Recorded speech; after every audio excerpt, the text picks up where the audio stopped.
Top 10 artista na very private, kahit sikat na. Juan John Lloyd Cruz, isa sa pinakarespetadong aktor sa Pilipinas.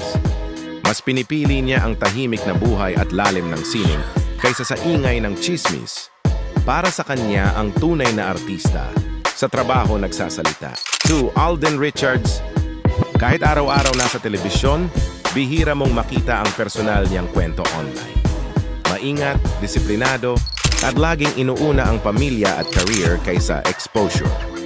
3. Piolo Pascual, isang A-list celebrity na kilala sa pagiging classy at reserved. Hindi mahilig magpaliwanag sa publiko dahil para sa kanya, privacy is power. Paolo Avellino, misteryoso on-screen, misteryoso rin off-screen. Hindi mahilig sa interviews tungkol sa personal life, mas gusto niyang kilalanin siya sa roles, hindi sa chismis.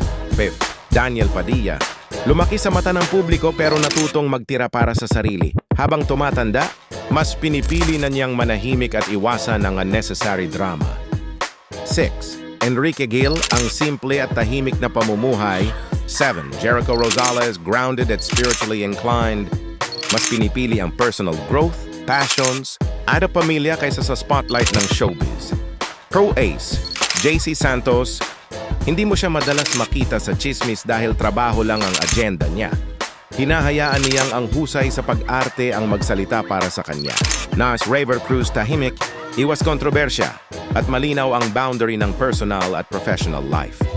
Ismang patunay na hindi kailangan ng ingay para magtagal sa industriya.